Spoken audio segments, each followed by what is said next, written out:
Okay, kung ikaw ay nag-wet dream sa NoFap journey mo, para sa iyo tong video na to. Okay, hindi na siguro ako mag-i-intro dito sa channel ito dahil malamang sa malamang kilala mo na ako. Ngayon proceed na tayo sa video at bago tayo magsimula sa video, disclaimer muna tayo. Okay, ang mga video na in-upload ko dito sa channel ito is lahat dito yung mga sinasabi ko dito is experience ko lang at may halong research na din.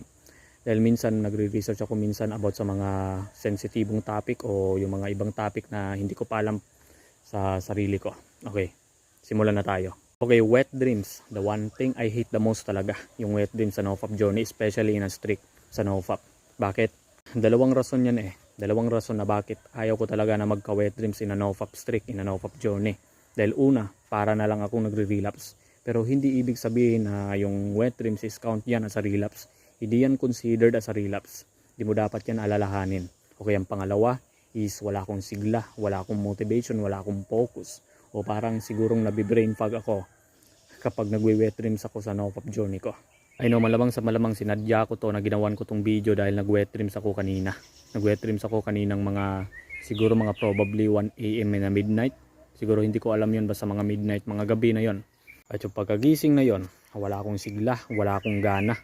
Wala akong motivation para gumawa ng mga productive na bagay, pero I can manage to myself. Kaya hindi pa rin ako sumuko. Hindi pa rin ako sumuko at hindi ko iniisip yung pagod na yon dahil lang sa wet dreams. Ano, malamang sa malamang especially considered talaga na magiging pagod ka talaga dahil nalabas mo yung semen mo. Nalabas mo yung sexual energy mo na hindi na mamalayan na natutulog ka lang. Pero yung choice na yon, wala naman tayong choice eh. Wet dreams is normal naman talaga. Di natin alalahanin yan. Di natin ayawan yan. Wala tayong choice kundi i-accept and you have to move on from your NoFap journey. At least tinigil mo yung panonood ng porn at pagjajakol sa sarili. Besides, I'm grateful to myself. Except this day na nagka-wet dreams ako, siguro mga probably last day na nag-wet dreams ako, siguro mga March pa o 2 months ago pa. Yung mga panahon na yon na nagka-wet dreams ako.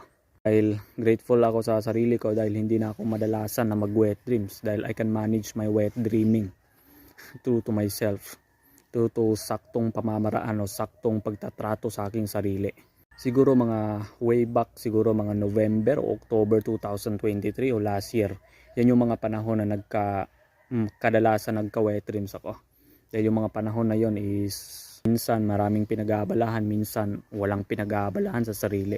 Yung mga panahon is mapusok pa yung mga panahon na yon at yung mga panahon na yon is doon sa mga panahon na yon is nagkaka-strict ako ng maayos. Okay, ginawan ko tong video para sa'yo. I know nasasagi sa sarili mo o sa isip mo, nagtatanong ka sa sarili mo na bakit madalas kang mag-wet dreams. Bakit madalasan na yung wet dreams sa sarili mo. At yung itong video na to is bigyan kita ng dalawang rason na bakit madalas kang mag-wet dreams sa NoFap journey mo. Okay, hindi na tayo magpapaligoy-ligoy pa at diretso na tayo sa rason na yon. Okay, ang unang rason na bakit madalas kang mag-wet dream sa NoFap journey mo ay sexual thoughts. Okay, sexual thoughts, it means pang-isipang. Okay, pangkaisipang kalibugan sa sarili. Okay, masasabi ko sa inyo, ang sexual thoughts na naman talaga ang dahilan na bakit tayo nagkaka-wet dreams. Dahil lahat naman yung iniisip natin, kung nag-iisip tayo ng sexual, nagkaka-wet dreams talaga. Pag nag-iisip ka ng sexual thoughts o yung kalibugan bago ka matulog, malamang sa malamang magwe-wet dreams ka talaga. At kapag ikaw ay nag-iisip ng kalibugan sa umaga, malamang sa malamang yung isip mo ay parating, yung iniisip mo parati is kalibugan na.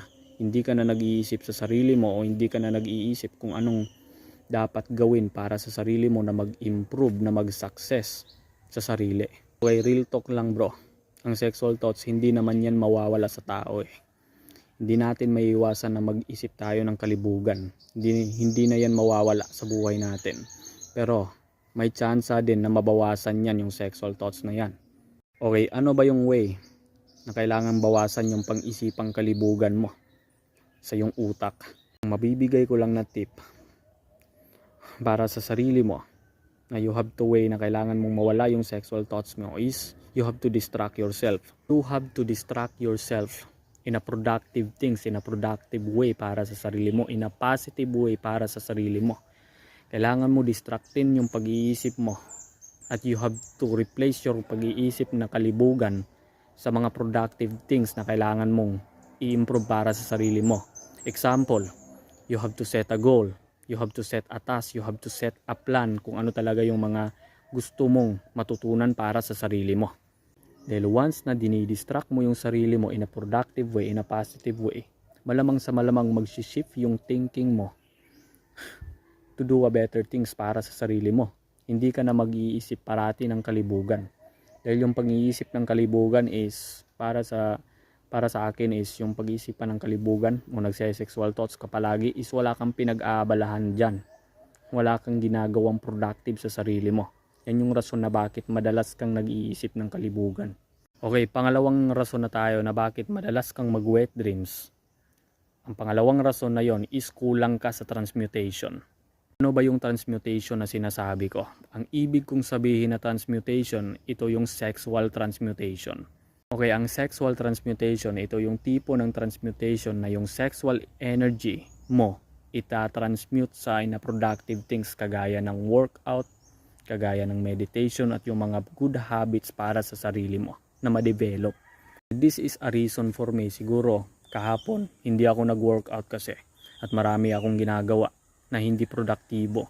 Pero yung mga panahon na yon hindi ako nag-workout sa sarili ko. Hindi ako gaanong nag-workout. Yung mga kahapon siguro maaga lang ako nag-workout. Push up lang yung ginawa ko kahapon sa umaga. Dahil sa hapon kasi parati sa hapon o every hapon o every afternoon is nag-gym talaga ako. Nagbubuhat ako ng dumbbells. Nag-workout ako, nagbubuhat ako sa sarili ko. Yung mga panahon na yon hindi ako nagbubuhat dahil rest day doon. Sinadya ko talagang rest day yon dahil marami akong ginagawa. Okay, if kulang ka sa sexual transmutation at yung sexual energy mo at hindi mo tina-transmute sa mga productive things gaya ng workout o yung mga productive things na kailangan mong i-develop sa sarili mo, malamang sa malamang magkaka-wet dreams ka talaga. At bakit? If nagkaka-strict ka sa NoFap journey mo tapos mataas na yung testosterone mo, it can leads to tatamaan ka talaga ng urge.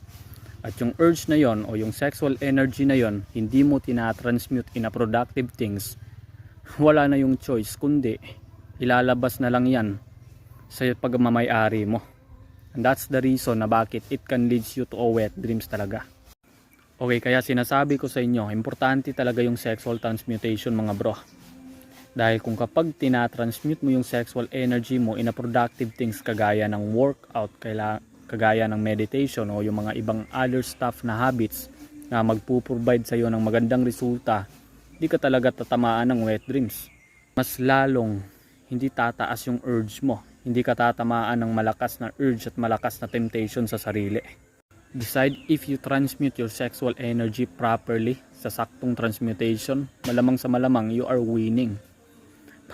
Nanalo ka na sa sarili mo, nanalo ka pa sa urge, nanalo ka pa sa wet dreams.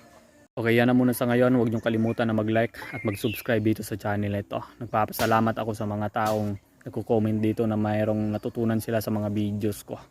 So I hope stay safe para sa inyo mga brother. So next videos ulit, next week ulit, bye.